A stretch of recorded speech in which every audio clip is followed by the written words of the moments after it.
All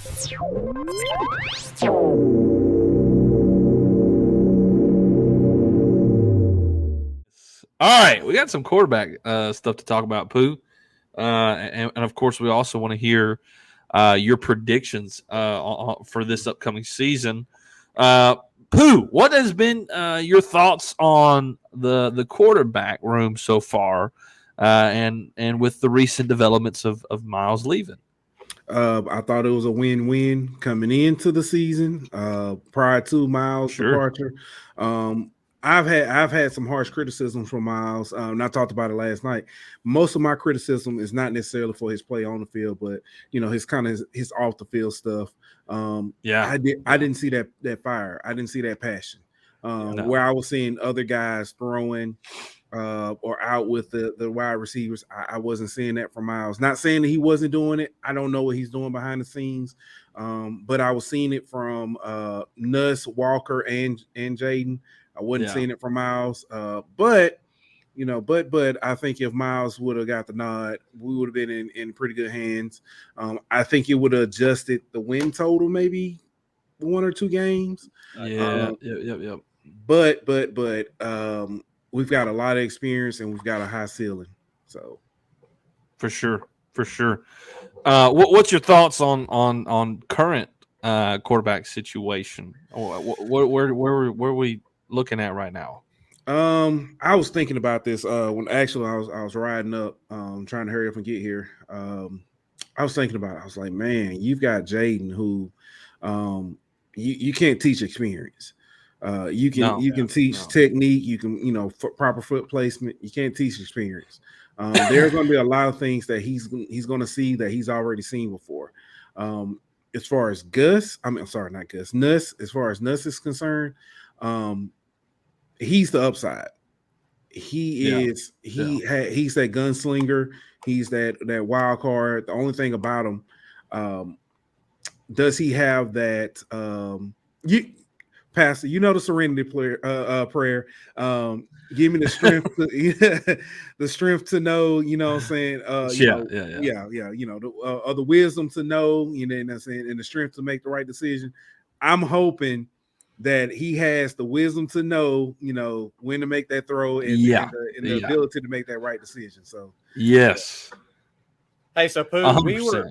We were in a space, I think it was Monday night, and Jaden Daniels' mom was actually in the space. One of the biggest things that stood out to me in that space that Jaden Daniels' mom said was that that he doesn't want to be run first, and I love that. I love that. Yeah, because Jaden Daniels has been labeled as a running quarterback, and he wants to be able to stand in the pocket. Yes, and he wants to be able to stand in the pocket. And he wants to be able to throw a dime. And we've seen clips of that, from the scrimmages. I mean, he's not just a running quarterback. Now, does he have to work on his accuracy a little bit? Yeah, I would say so. And his mom even addressed that in the space. She said, if they say he needs to work on his accuracy, hey, we're going to work on that. Jaden's going to work on that. Let me ask you, what quarterback doesn't? That's right. I'm just, at this level, every quarterback needs to work on accuracy. Some are more accurate than others, but yeah, I know I messed it up, man. Be quiet.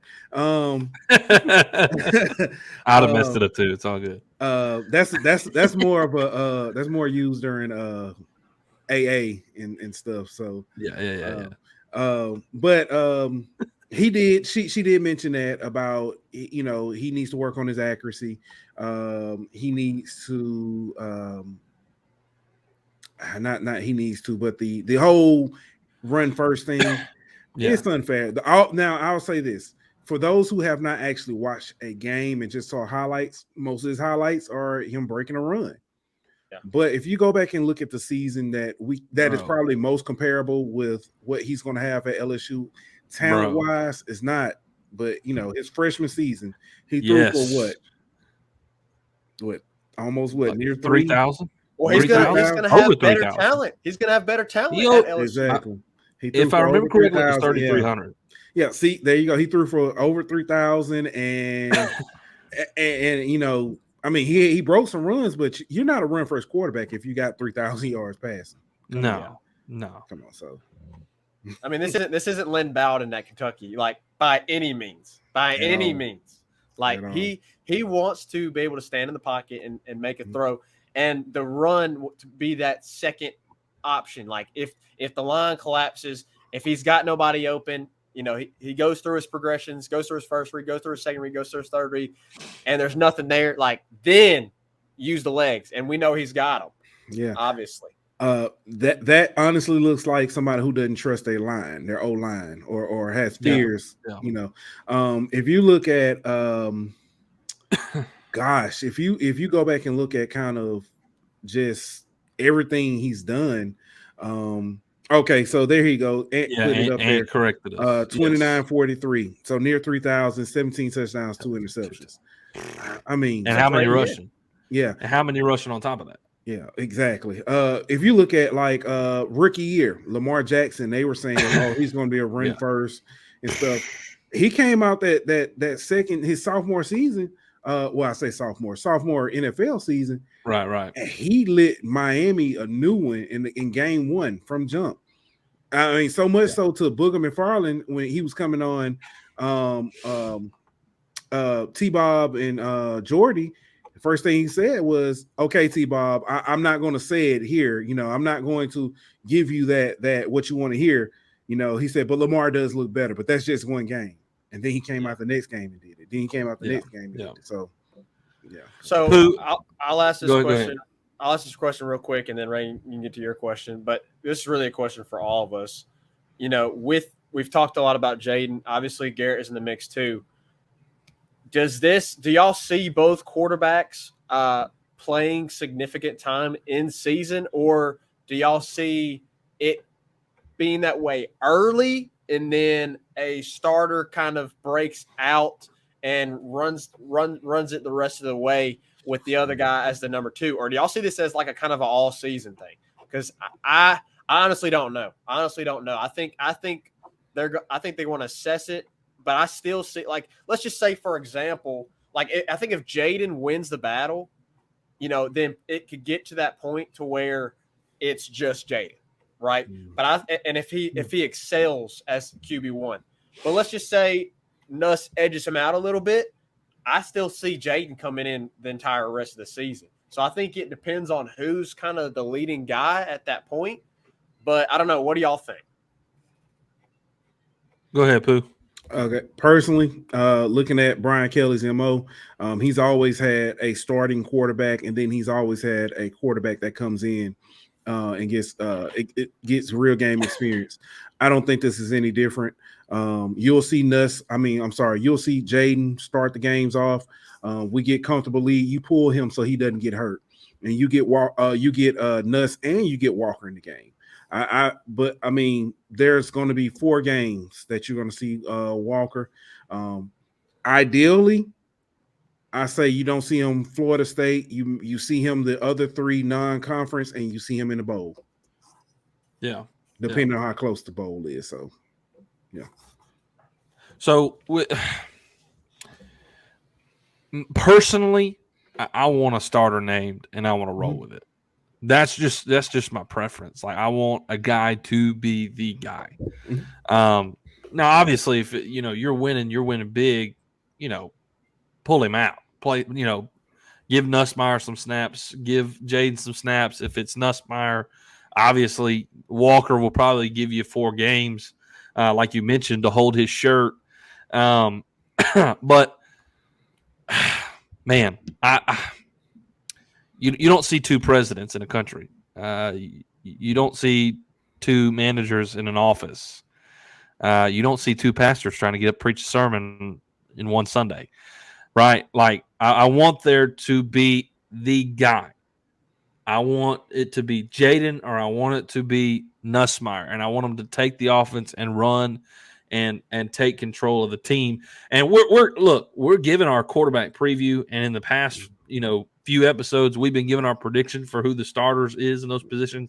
I'll give you my prediction. I think it's Jayden.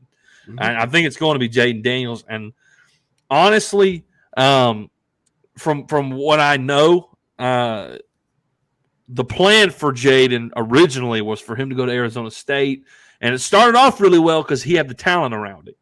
But the plan was probably he can go 3 years and go to the league. And he started off really well on that track. Well, COVID happened and some things happened where you lost a ton of talent and it wasn't the same. I think if Jayden starts and then gives you one really great year, he's probably gone. Like if he's out of here. He's gone.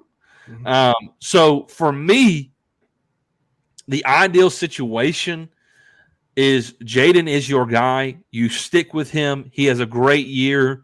He gets drafted, and then you start the process again for who's your next guy. For me, I think it's Jayden right now because I think he's got the leg up based on scrimmages and stuff.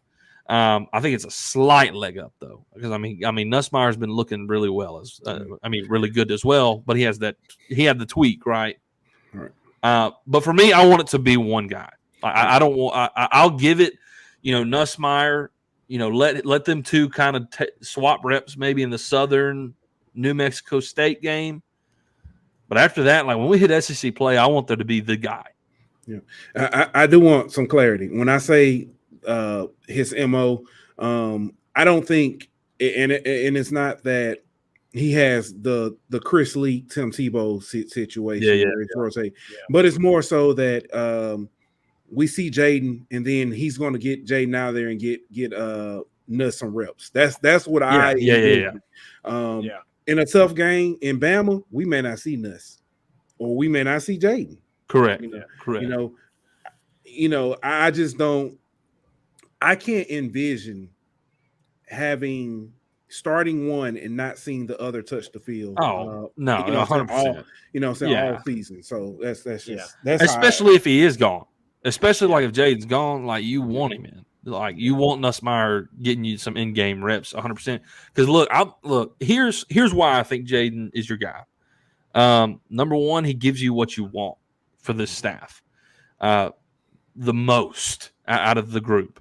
When it comes to mobility, obviously we discussed he didn't want to be run first. He wants to get rid of the ball. And then if something, if out of necessity he has to run, boy, that's a weapon he has. Mm-hmm. And it's lethal. He made DB over at Oregon State look silly. And then broke away for a touchdown. So that's one of the reasons. He gives you what you want. Another reason, he's got 30 games in his belt, right? Like he's got experience in a Power 5 conference. And guys, I'm going to tell you right now, for those of you who think this guy's run first and he's not accurate, you ain't seen nothing. You ain't watched nothing. There were some passes that he made at Arizona State that, like, my jaw hit the floor, like dimes in the end zone.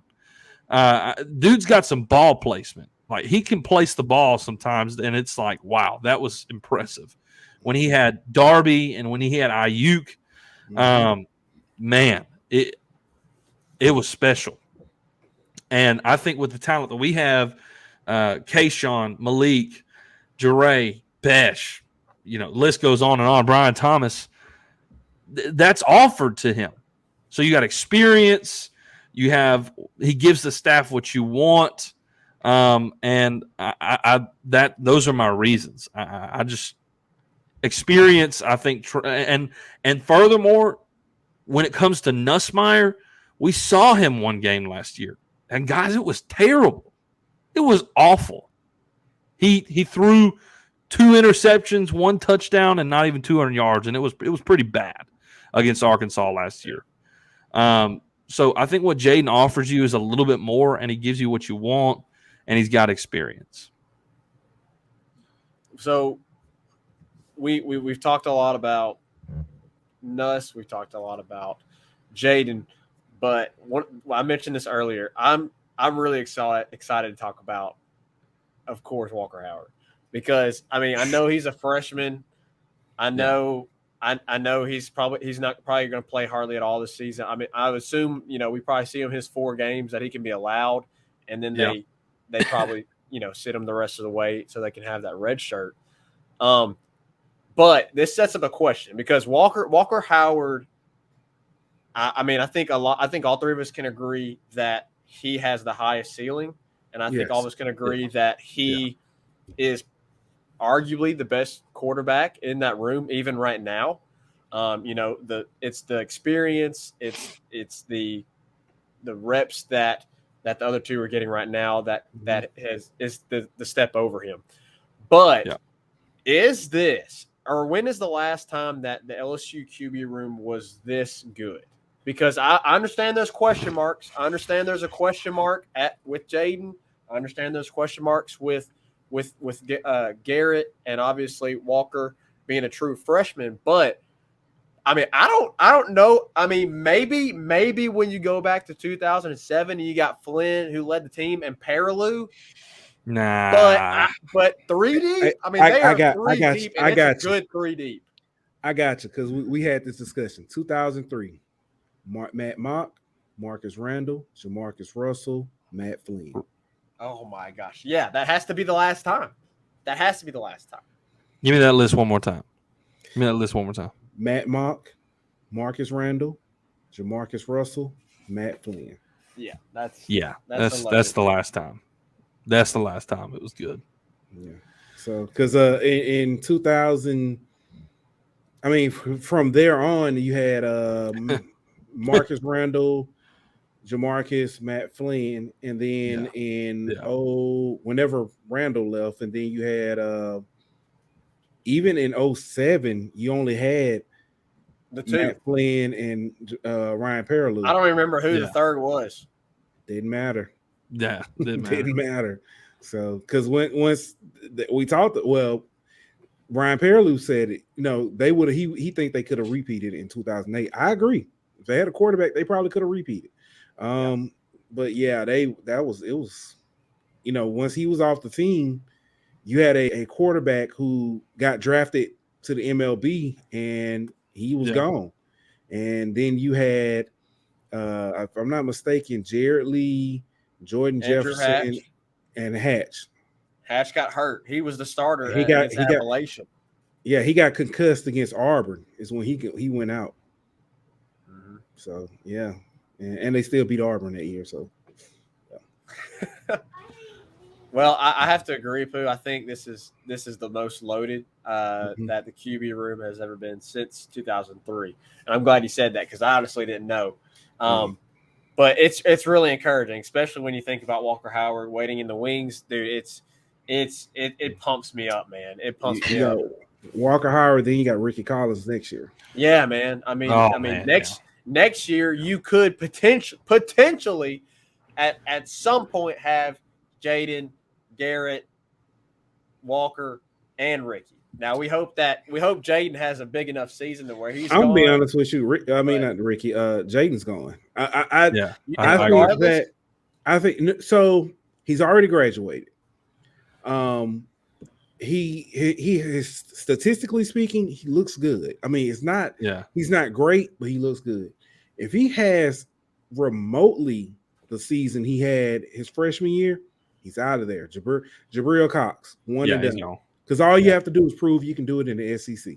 Yeah. Why stay? Yeah. I mean, he could have a Max Johnson type. Like, people look at Max Johnson last year and they think he didn't have a great season. I thought he had a pretty good season last year until he lost Kayshawn. Yeah. Considering the play caller, if he has a Max Johnson type season, even this year, yeah, I agree. I think he's gone.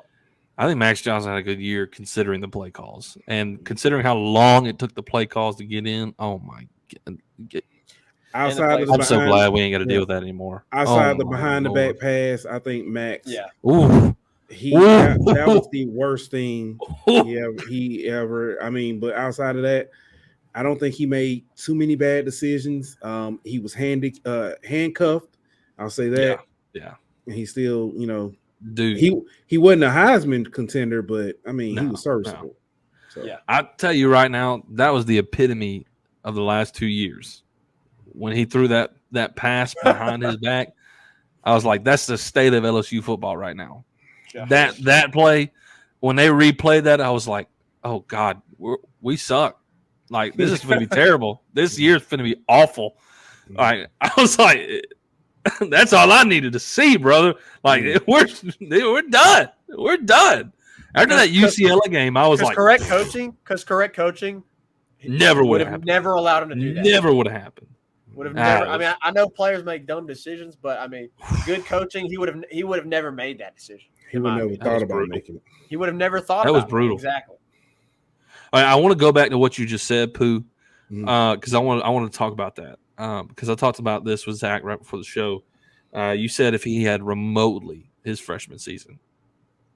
Look, as of right now, with Jayden the starter, I'm saying we're 8-4. I think we end up around 8-4, 9-3, and I'm going to say 9-3. Mm-hmm. If Jayden has a year like his freshman year, like I'm thinking 10-2, 11-1, like for real. And I'll take 10-2. I would not push for 11-1, but if Jayden has a year like his freshman year, I think we're going to be 10-2 because I just don't see. If he plays like that, I don't see many teams that are more talented, better coached that can outdo that, other than Alabama, and maybe you have a slip-up game on the road against Arkansas or on the road in Kyle Field. Yeah. If he plays like that, it's going to be special. On top of the talent that we have at running back and wide receiver, because we already know what the wide receiver room is, but here in this past camp, I mean, the running back room has been a big confidence booster. Like, because you were thinking John Emery, and now you're like, we got John Emery, we got Noah Kane, we got Armani Goodwin, and they all. I mean, the top two, Armani and Noah, look really good, and then you're expecting a comeback season for John Emery. So you add that, you just like if this offensive line can gel and block, and our roster is more talented than his freshman Arizona State team. Like it's more talented. And guys, the O-line may be a little bit of a question mark, but he had some questionable O-lines at Arizona State. It's going to be like, go ahead. Like now, I don't question. I'm not that worried about it. Yeah, we know we have an defensive line. We know you got Mason Smith, you've got Jaquelin Roy, you've got Guillory, you've got Mekhi Wingo. That's just the interior, not even looking at the ends. You've got those guys, and they're not getting sacks. Correct. Yeah, they're not getting that much pressure. Correct. I'm sold on the O-line. So it's just a matter of the CQ exchange, and that's really it. I seriously think LSU could, if Jayden has a year like that, it could be a special season. And I think the LSU. All right, 1 second, bud. Sorry, Zeke's made his way in here. He's gotten too restless. Man, if he has a year like that, it could be special. And I think the Tigers are being extremely overlooked. And I think the schedule plays in our favor this year, considering some games.